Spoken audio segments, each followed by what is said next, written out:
I should have known something was wrong when my parents started the conversation by telling me how proud they were of my work ethic. Emma, you've always been so responsible, Mom said, sliding a stack of papers across our kitchen table. Your brother David really needs our help right now, and we know you'll understand. The papers were loan documents. Student loan documents with my name typed neatly in the borrower section. David sat next to them, scrolling through his phone like this conversation had nothing to do with him. Medical school is expensive, Dad explained, adjusting his reading glasses. David's been accepted to his dream program, but the financial aid isn't covering everything. We need someone with good credit to co-sign and well. He gestured vaguely toward David, who was now taking selfies. What about your credit? I asked, though I already knew the answer. They'd refinanced the house twice to fund David's undergraduate degree, his gap year in Europe, and his failed attempt at a music career. Our debt-to-income ratio is a bit high right now, Mom said delicately. But you have that steady income from the restaurant and your credit score is excellent. I looked at the numbers on the loan documents. $47,000 per year. 4 years of medical school. Nearly $200,000 total. This is a lot of money, I said slowly. It's an investment, Dad said firmly. In your brother's future. In our family's future. Think about it, Dr. David Martinez. Doesn't that sound wonderful? David finally looked up from his phone. Yeah, thanks, Emma. You're the best sister ever. Then he went back to his screen. I stared at the loan documents, remembering how I'd been working 3 jobs since I was 16. The breakfast shift at Mel's Diner, afternoon hours at the campus bookstore, and weekend nights waitressing at Romano's. I'd been saving every tip, every extra dollar, hoping to maybe go back to school myself someday. What about my education? I asked quietly. Oh honey, Mom said, reaching over to pat my hand. You're doing so well already. You don't need a degree to be successful. Look how hard you work. Besides, someone in the family needs to be practical. That stung.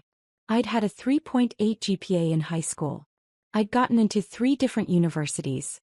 But when David decided he wanted to go to an expensive private school, suddenly there was no money left for my education. Community college is always an option, Dad added helpfully. Very affordable. Very practical. I looked around our kitchen, taking in the new granite countertops they'd installed last month for David's graduation party, the expensive espresso machine David had insisted he needed for studying, and the brand new BMW in the driveway that was his pre-med reward. Meanwhile, I was still driving the 2003 Honda Civic I'd bought with my waitressing money. Can I think about it? I asked. Of course, sweetheart, Mom said. But the deadline for accepting the loan is tomorrow, so don't think too long. That night, I sat in my tiny studio apartment, the cheapest place I could find within commuting distance of all 3 jobs, and stared at those loan documents. $200,000. Even with minimum payments, I'd be paying this back for the next 20 years. But David was family. And family helps family. That's what Mom and Dad had always told me. So I signed the papers. The next 4 years were a blur of exhaustion and sacrifice. While David posted Instagram photos from medical school parties and spring break trips, I worked 70-hour weeks to make loan payments and cover my own basic expenses. I ate ramen noodles and generic cereal while he complained about the terrible cafeteria food at his medical school. When David needed extra money for a study abroad program in his 3rd year, they came to me again. It's just $8,000 more, Mom said. And it's such a great opportunity for him. I took out another loan. When David needed a new laptop because his old one was too slow for medical research, they came to me again. Just $3,000, Dad said. He really needs the latest technology. I maxed out my credit card. When David needed money for his board exam fees, interview travel costs, and a new wardrobe for residency interviews, they came to me again. This is the final stretch, Mom promised. Just $12,000 more and then he'll be earning a doctor's salary. I borrowed against my 401k.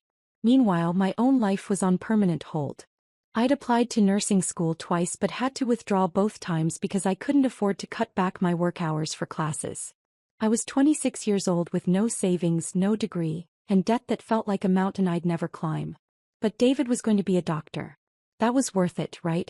The breaking point came during David's medical school graduation party. Mom and Dad had rented out the entire back room at Romano's, the same restaurant where I waited tables. I was working that night, serving champagne and appetizers to my own family's celebration. I watched David laugh with his medical school friends, talking about his upcoming residency at a prestigious hospital. I heard him tell people about his plans to specialize in dermatology because the lifestyle is better and the money is incredible. And then I heard him talking to his girlfriend.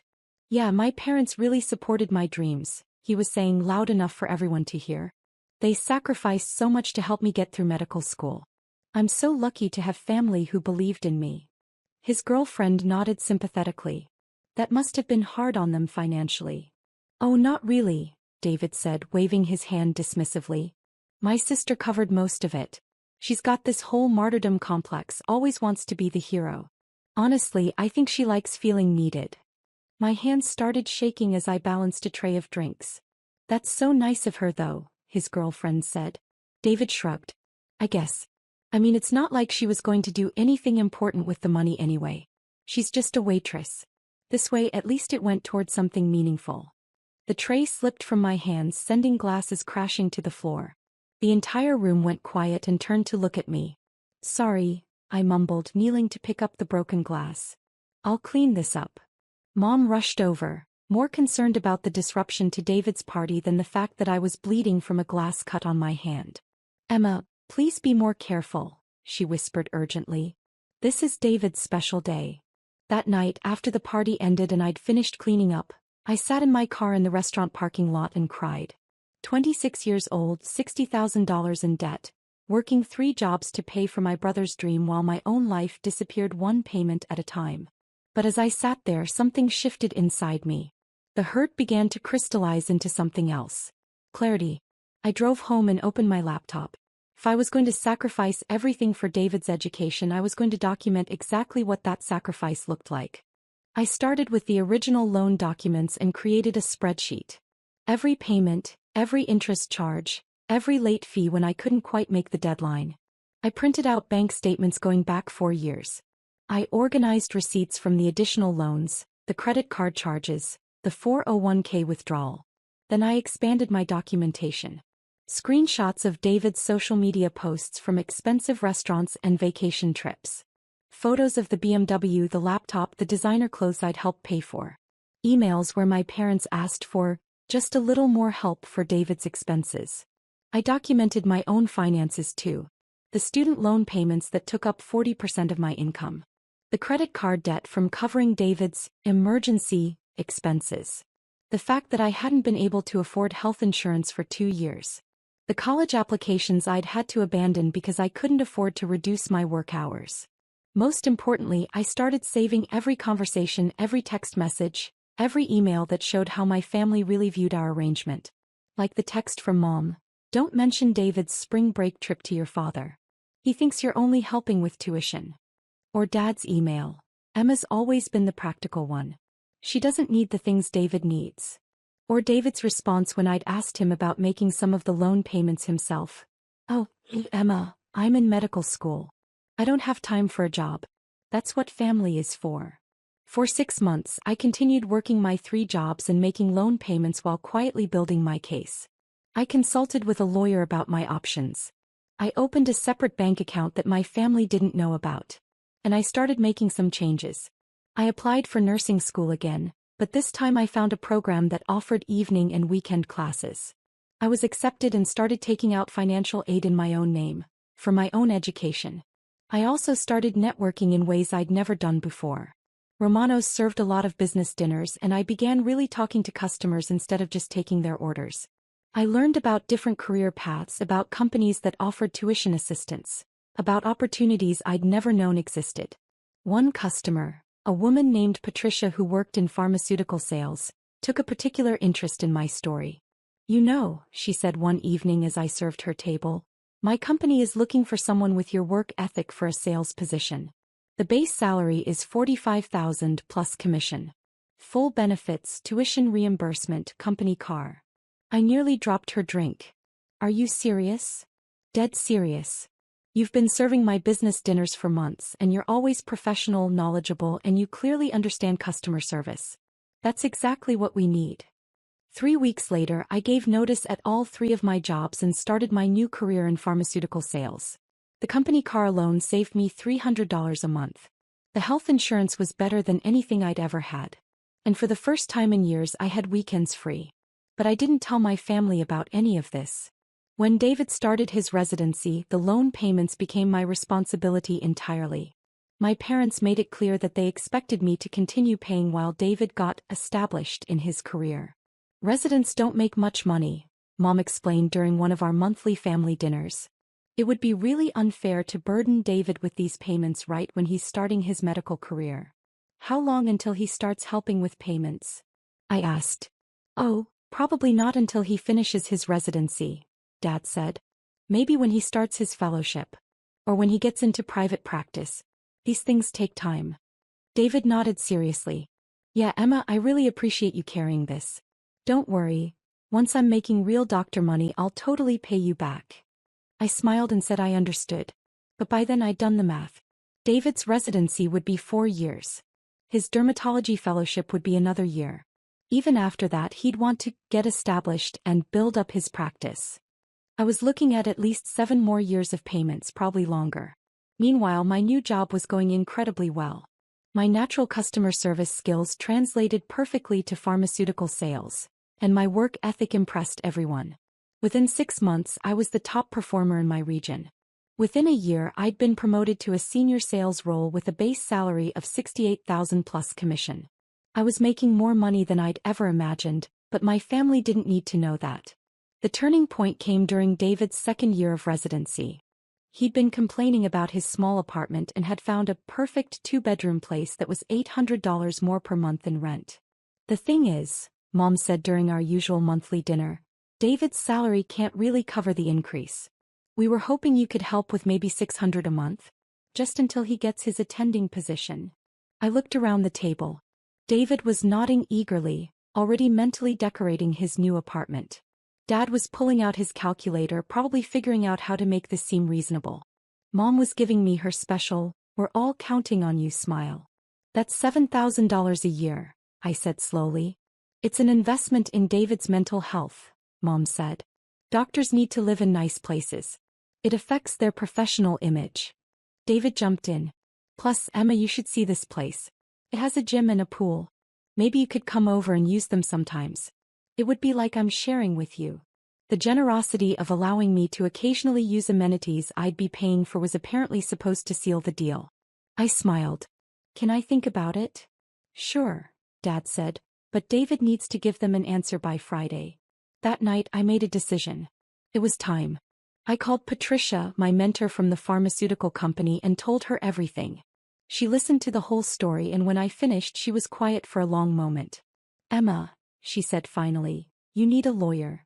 The next day, Patricia introduced me to her attorney, a sharp woman named Jennifer who specialized in family financial abuse cases. What you're describing is a pattern of financial exploitation, Jennifer told me after reviewing my documentation. Your parents have essentially made you an involuntary guarantor for your brother's lifestyle, with no legal protections and no clear timeline for repayment. She explained my options. I could try to get David added to the loans officially, making him legally responsible for payments. I could pursue family mediation. Or I could take a more dramatic approach. Given the amount of money involved and the clear documentation you have, Jennifer said, we could arrange for a family meeting where we present the facts and discuss a formal repayment plan. Sometimes seeing everything laid out professionally helps families understand the reality of what's been happening. I thought about David's graduation party, about his comments about my martyrdom complex, about the fact that he'd never once thanked me directly for the sacrifices I'd made. Let's schedule the meeting, I said. I told my family that I wanted to discuss our financial arrangement at our next monthly dinner, and that I'd invited a family friend who was a lawyer to help us organize everything professionally. That sounds very responsible, Dad said approvingly. It's good to keep proper records. They had no idea what was coming. Jennifer arrived at my parents' house on Sunday afternoon carrying a leather briefcase and a folder thick with documentation. My entire family was there. Mom, Dad, David, and David's girlfriend Sarah, who had basically become part of the family. Thank you all for agreeing to this meeting, Jennifer said professionally. Emma has asked me to help clarify the financial arrangements surrounding David's medical education so that everyone understands the current situation and can plan for the future. She opened her folder and began laying out documents on the dining room table. Over the past 4 years, Emma has paid a total of $73,412 toward David's medical education and related expenses. Jennifer began reading from her summary. This includes the original student loans, supplemental loans for study abroad programs, equipment purchases, exam fees, and living expense assistance. The room was completely silent. David had stopped smiling. The current outstanding balance on the loans in Emma's name is $61,800, Jennifer continued. At the current payment rate, Emma will be making these payments for approximately 18 more years, with total interest costs of an additional $42,000. She pulled out a calculator and showed her work on a legal pad. This means Emma's total financial contribution to David's medical education will be approximately $115,000 over 22 years. Mom and Dad exchanged glances. I could see them doing math in their heads. Now, Jennifer said, let's look at Emma's financial sacrifice in context. She laid out my old pay stubs from the restaurant jobs, showing my income during David's medical school years. Emma was earning approximately $28,000 per year while making these payments. This means that 62% of her gross income was going toward David's education and expenses. She pulled out another document. For comparison, David's current resident salary is $54,000 per year. When he completes his dermatology fellowship, his expected starting salary will be approximately $280,000 per year. The numbers hung in the air like accusations. I've also documented the additional sacrifices Emma has made, Jennifer continued, pulling out more papers. She has been unable to pursue her own education, has no savings or retirement funds, and has been living below the poverty line while funding David's lifestyle. She showed them photos I'd taken of my studio apartment next to screenshots of David's social media posts from expensive restaurants and trips. Finally, Jennifer said, I have documentation of the family's acknowledgement of this arrangement. She began reading from emails and text messages. Mom's request for just a little more help for David's spring break trip.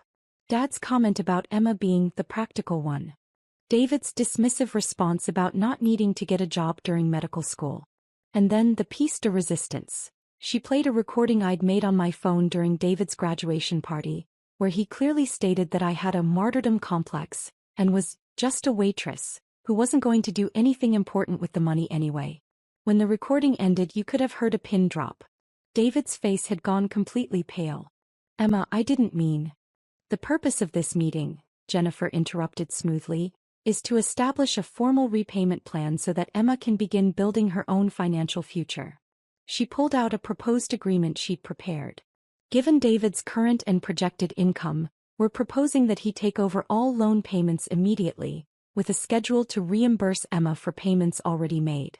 The total repayment amount would be $73,412, plus reasonable interest. Dad found his voice first. This is ridiculous. We're a family. We don't need lawyers and contracts. Actually, Jennifer said calmly, you do.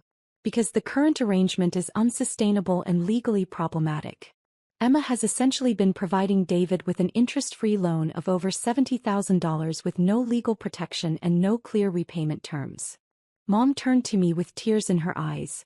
Emma, honey, how could you bring a stranger into our family business like this? Because, I said quietly, our family business has been destroying my life for 4 years and no one seemed to care. That's not true, David said desperately. I care. I always planned to pay you back. When? Jennifer asked directly. Do you have a specific timeline? A specific amount you plan to pay monthly? David stuttered and looked around the room for support. Well, I mean after my residency and then maybe after fellowship. So in approximately 6 years, Jennifer summarized. And what amount did you plan to pay monthly? I don't know. Whatever I could afford. Jennifer nodded and made a note. So no specific timeline, no specific amount, and no legal obligation. This is exactly the problem. He turned back to the family. Emma has been essentially providing David with a $70,000 interest-free loan with no terms and no legal protection. No bank would ever agree to such an arrangement. The room erupted in defensive arguments. Mom accused me of being money-obsessed and destroying the family. Dad insisted that this is what families do for each other. David kept saying he'd always planned to pay me back as if good intentions were enough. But Jennifer calmly addressed each point with documentation.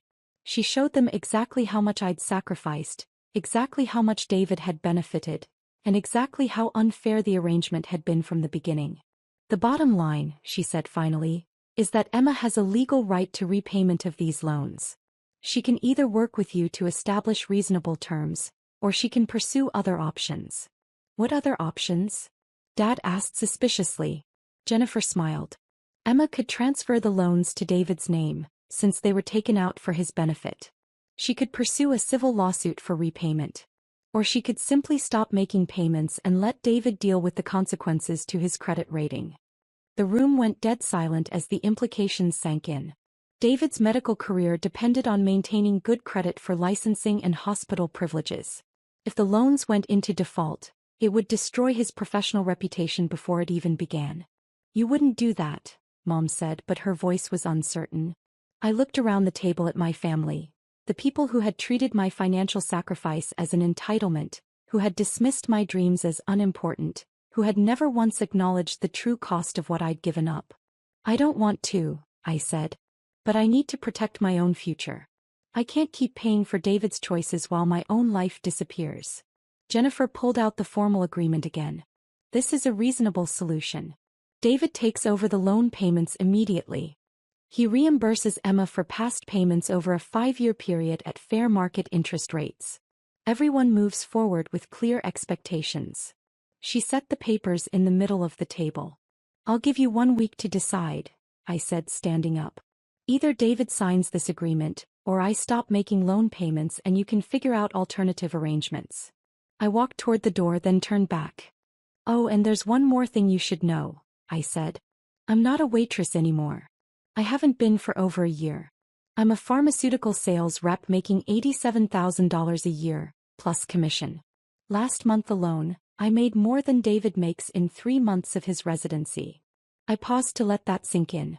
I've also been accepted to nursing school and will graduate with my BSN in 18 months. My company is paying for the entire program. The look of shock on their faces was almost worth 4 years of sacrifice. The difference between David and me, I continued, is that I didn't need anyone else to sacrifice their future for my success. I did it myself. Jennifer packed up her briefcase with professional efficiency. You have my contact information, she told the room. Please let me know your decision by next Sunday. We left them sitting around the dining room table in stunned silence. 6 days later, David called me. Emma, he said, and his voice was different. Smaller. I signed the agreement. Jennifer has all the paperwork. Good, I said. I also want you to know. I'm getting a part-time job. At a medical clinic. To help with the payments. This was something David had never considered before. Working while in residency was difficult but not impossible.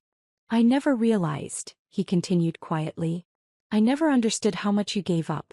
Sarah helped me do the math and, Emma, you basically lived in poverty so I could go to medical school. I was quiet, letting him process. I'm sorry, he said. I'm really, really sorry. And I'm going to make this right. Thank you, I said. That means a lot. We talked for a few more minutes, and for the first time in years, it felt like I was talking to my brother instead of a financial obligation. Mom and Dad took longer to come around. They were hurt that I'd ambushed them with lawyers and documentation. They felt betrayed that I'd been keeping secrets about my career success. But they also couldn't argue with the numbers. When Jennifer laid out exactly how much I'd sacrificed and exactly how little they'd appreciated it, the reality was undeniable. The formal loan transfer took 3 months to complete. David officially took over all payments, and we established a clear schedule for him to reimburse me for past payments. For the first time in 4 years, my paycheck was actually mine. The family dynamics took longer to heal. There were awkward dinners and stilted conversations as everyone adjusted to the new reality that I was no longer the family's financial safety net. But something unexpected happened. As David started making his own payments and working to reimburse me, he began to understand the true value of what I'd given him. He became more grateful, more thoughtful, more aware of the sacrifices others made for his benefit. Mom and Dad struggled more with the change. They'd gotten used to having me as their solution to David's financial needs, and they didn't like losing that control. But they also couldn't deny that their treatment of me had been unfair. The real transformation in our relationship came 6 months later, when I graduated from nursing school. David surprised me by showing up to the ceremony with flowers and a card. "I know this is 4 years late," he said, "but I wanted to be here for your graduation since you were there for all of mine." Inside the card he'd written, "Thank you for believing in my dreams even when no one believed in yours. I promise to spend the rest of my life making sure you know how grateful I am." That night my family took me out to dinner to celebrate, and for the first time ever David insisted on paying. Today, 3 years later, our relationship has found a new balance. David finished his residency and started his dermatology fellowship.